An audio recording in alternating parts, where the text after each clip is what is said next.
ஒரு மனிதன் இந்த இரவில் அல்லாஹுவை வணங்குவதற்கு பதிலாக தன் படுக்கையை சரி செய்கிறான் உறங்குவதற்காக.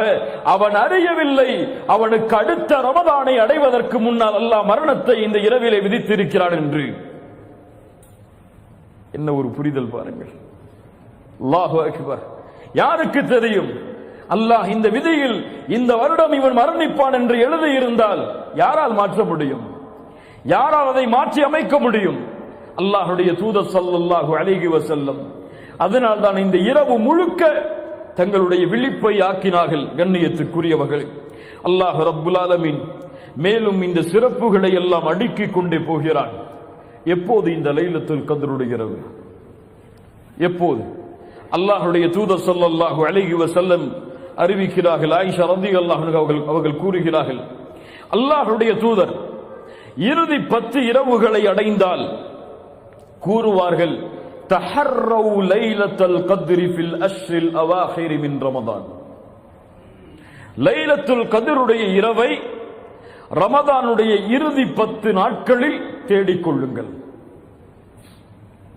நபி மிஸ்கீன், நாம் எல்லாம் ஏழைகள், அவ்வளவு எம்மால் தியாகத்தை செய்வதற்கு முடியாது. அல்லாஹ்வுடைய தூதர் ஸல்லல்லாஹு அலைஹி வஸல்லம் விதிவிலக்கு அளித்தார்கள். அடுத்த நபி மொழியில் அதுவும் இயலவில்லை என்றால் தஹர்ரௌ லைலத்துல் கத்ரி ஃபில் வித்ரி மினல் அஷ்ரில் அவாஹிர் மின் ரமதான். ரமதானுடைய வித்ருடைய நேரங்களில், அதாவது ரமதானுடைய இறுதி 10 இரவுகளில் வித்ருடைய அடிப்படையில் வரக்கூடிய இரவுகள் 21, 23, 25, 27, 29. இந்த 5 இரவுகளில் ஓர் இரவில்தான் அல்லாஹ் பொக்கிஷமாக ஆக்கி வைத்திருக்கக்கூடிய இரவின் கிரீடமாகிய லைலத்துல் கத்ர் இருக்கிறது. தேடிக்கொள்ளுங்கள்.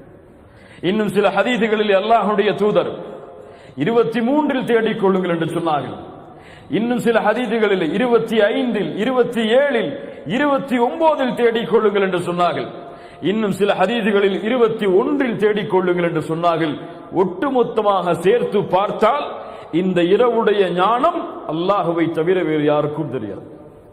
இந்த 5 இரவில்தான் அல்லாஹ் ரப்புல் ஆலமீன் அந்த லைலத்துல் கத்ருடைய இரவை அல்லாஹ் ரப்புல் ஆலமீன் வைத்திருக்கிறான். அல்லாஹ் அதை அடையக்கூடிய பாக்கியத்தை நமக்கு தருவானாக.